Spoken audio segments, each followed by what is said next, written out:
रिश्तों की वजह से होती है। इसको आप ध्यान से सुनिएगा, रिश्तों की वजह से 38% आत्महत्याएं हो जाती हैं। आप सोचिए ऐसे रिश्ते किस काम के जिसकी वजह से 38% आत्महत्याएं हो रही हों। ये वो रिश्ते हैं जिनका आधार प्रेम है, यानी जीवन देने वाला प्रेम, जीवन को सुखद बनाने वाला प्रेम अब रिश्तों में जहर घोलने लगा है। एनसीआरबी के आंकड़ों के मुताबिक आत्महत्या करने वाले 29.2% लोगों ने अपनी पारिवारिक समस्याओं की वजह से आत्महत्या की, जबकि आत्महत्या करने वाले 5.3% लोग अपने शादीशुदा जीवन से खुश नहीं थे।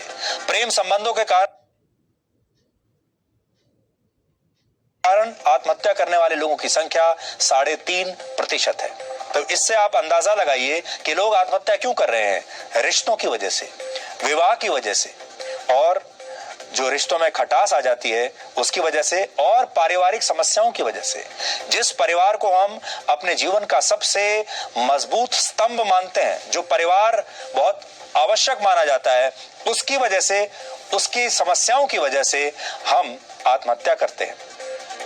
आत्महत्या का अर्थ होता है स्वयं की हत्या, यानी अपने शरीर को नष्ट कर देना। लेकिन कई बार लोग जीते जीते अपनी आत्मा की भी हत्या कर देते हैं। जिंदा तो रहते हैं लेकिन आत्मा को मार देते हैं, और जब वो दूसरों की गुलामी को स्वीकार कर लेते हैं तब ऐसा ही होता है। कोई इंसान आत्महत्या तब करता है जब वो इच्छाओं के संसार में यहां वहां भागता हुआ थक जाता है और उसे मंजिल मिल नहीं पाती। लेकिन भगवान गणेश ने भगवान शिव और पार्वती की परिक्रमा करके ये बताया था कि आप जहां चाहें वहां खुद का नया संसार बसा सकते हैं। भगवान गणेश के लिए अपने माता पिता की परिक्रमा करना ही संसार की परिक्रमा करने के बराबर था। इसलिए आज हम गणेश चतुर्थी के मौके पर आपको भगवान गणेश के बारे में कुछ ऐसी बातें बताएंगे जो आपके बहुत काम आ सकती हैं। क्या आप जानते हैं भारत में लोग अपनी गाड़ियों में गणेश जी की मूर्ति क्यों लगाते हैं? भारत में घरों के प्रवेश द्वार पर गणेश जी विराजमान क्यों रहते हैं? और हम शुभ काम से पहले श्री श्री गणेशाय नमः क्यों लिखते हैं? आज हम आपके लिए भगवान गणेश की संपूर्ण गाइड लेकर आए हैं जो आपके जीवन को बदल सकती है और आपको बुद्धिमान भी बना सकती है, क्योंकि गणेश जी बुद्धि के भी भगवान हैं। पहली बात, भगवान गणेश को बुद्धि का देवता माना जाता है। उनकी बुद्धि इतनी शुद्ध है कि किसी भी देवता की पूजा से पहले उनके नाम का स्मरण किया जाता है, और हर पूजा पाठ और शुभ काम की शुरुआत ओम श्री गणेशाय नमः से होती है। जीवन का आधार भी बुद्धि है। अगर आपकी बुद्धि बुराई और असत्य के साथ है तो यही आपके जीवन की सबसे बड़ी रुकावट होगी। लेकिन अगर आपकी बुद्धि अच्छाई के साथ है, सत्य के साथ है, तो कोई भी विघ्न आपका कुछ बिगाड़ नहीं पाएगा। दूसरी बात, भगवान गणेश की दो पत्नियां हैं, रिद्धि और सिद्धि। रिद्धि का अर्थ है संपन्नता और सिद्धि का अर्थ है सफलता। लेकिन जीवन में आपको कितनी संपन्नता और कितनी सफलता हासिल होगी, ये भी इस पर निर्भर करता है कि आप अपनी बुद्धि का इस्तेमाल कैसे करते हैं। तीसरी बात, भगवान गणेश के पुत्रों के नाम है लाभ और क्षेम। क्षेम का अर्थ शुभ होता है, इसीलिए आप शुभ लाभ भी कहते हैं। अक्सर आपने देखा होगा लिखा होता है शुभ लाभ। गणेश जी के पुत्र बताते हैं कि आप जीवन में लाभ यानी सफलता को अर्जित तो कर सकते हैं, लेकिन ये सफलता तब तक फलदायी नहीं होती जब तक आप इसे संभाल कर ना रख पाए। इसलिए सफलता हासिल करने के बाद भी अपने पांव हमेशा जमीन पर रखे रहने चाहिए।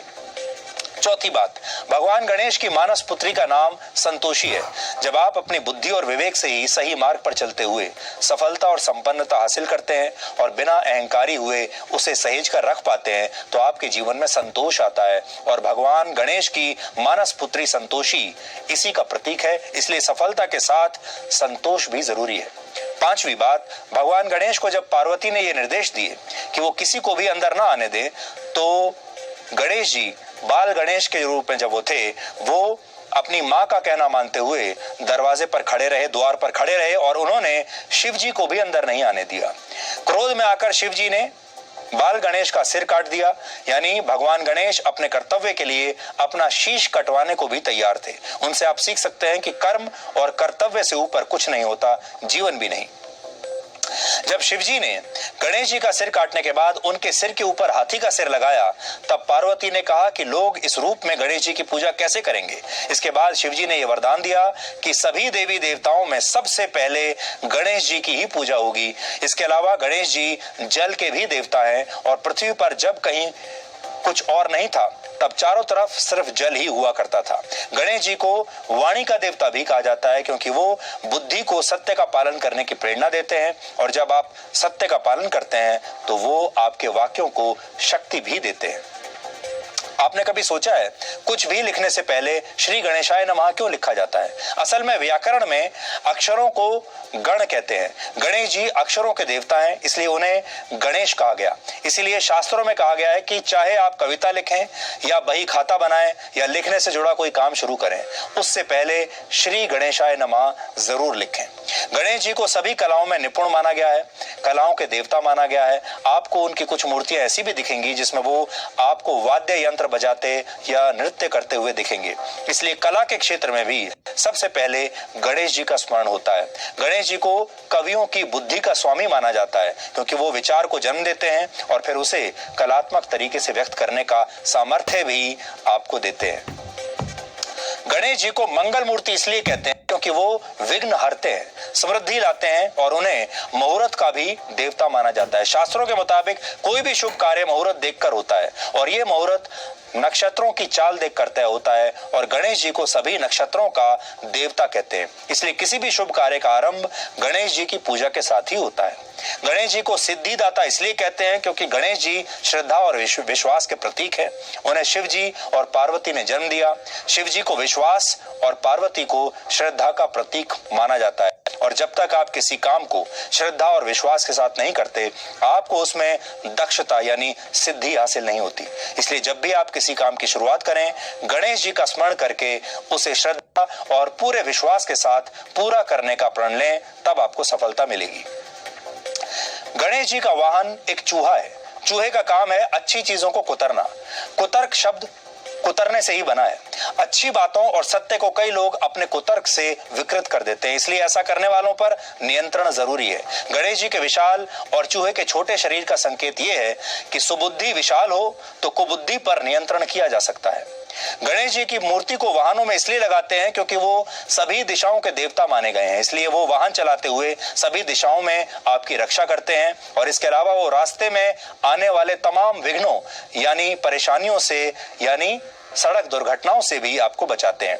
आपके मन में सवाल भी होगा कि घरों और दफ्तरों के प्रवेश द्वार पर गणेश जी की मूर्ति क्यों लगाई जाती है? ऐसा इसलिए क्योंकि गणेश जी देवताओं में श्रेष्ठ हैं। घरों के बाहर अक्सर ओम भी लिखा होता है और स्वास्तिक भी बनाया जाता है क्योंकि ये दोनों शुभंकर यानी शुभ फल देने वाले माने जाते हैं, और गणेश जी को भी शुभंकर कहा जाता है। ग्रंथों में लिखा है कि ओम और स्वास्तिक भी असल में गणेश जी के ही रूप है, इसलिए घर और दफ्तरों में प्रवेश द्वार पर गणेश जी की प्रतिमा स्थापित की जाती है। भगवान गणेश को वक्रतुंड महाकाय भी कहते हैं। इसका अर्थ है हाथी के जैसे विशाल शरीर वाले। उनका सिर, कान, नाक यानी सूंड और पेट हाथी की तरह विशालकाय हैं। बड़ा सिर बड़ी सोच का और छोटी बातों में समय न गंवाने का प्रतीक है। गणेश जी के बड़े कान बताते हैं कि जीवन में बोलने से ज्यादा सुनना महत्वपूर्ण होता है। बड़ी नाक यानी उनकी सूंड बताती है कि परिस्थितियों को पहले ही सूंघ लेने यानी आने वाले समय का अंदाजा पहले से लगाने की कला हम सबको विकसित करनी चाहिए। बड़ा पेट पचाने की क्षमता का प्रतीक है। चाहे आप जीवन में धन अर्जित करें, सफलता अर्जित करें, बड़ा पद हासिल करें या प्रतिष्ठा, लेकिन आपके पास ये सब पचाने की क्षमता होनी चाहिए। इसीलिए आपने देखा होगा हमारे देश में बहुत सारे लोग ऐसे होते हैं जो सेलिब्रिटीज बन जाते हैं, सफलता ले लेते हैं, और सफलता के बाद उनके दिमाग खराब होने शुरू हो जाते हैं।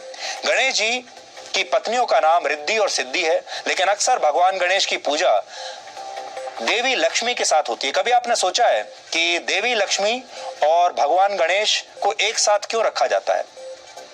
जबकि लक्ष्मी जी भगवान विष्णु की पत्नी है, लेकिन लक्ष्मी गणेश की पूजा एक साथ इसलिए होती है क्योंकि गणेश जी को बुद्धि का देवता माना जाता है, जबकि देवी लक्ष्मी को धन और संपदा की देवी माना जाता है। इसलिए बुद्धि के साथ धन और संपदा को अर्जित करने के लिए दोनों की पूजा एक साथ की जाती है।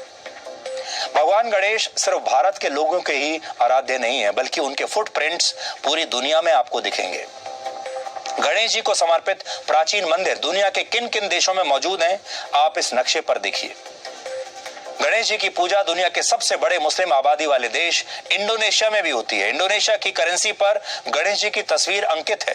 इंडोनेशिया में ही माउंट ब्रोमो ज्वालामुखी के पास भगवान गणेश की 700 वर्ष पुरानी प्रतिमा है, जो इस समय आपके स्क्रीन पर है।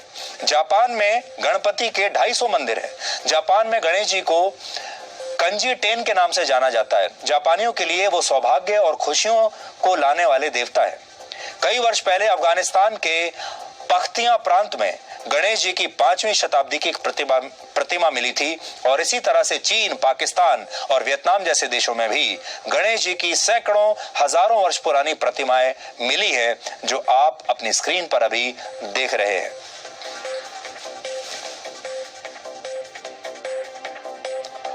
अब एक ब्रेक के बाद आपको राहुल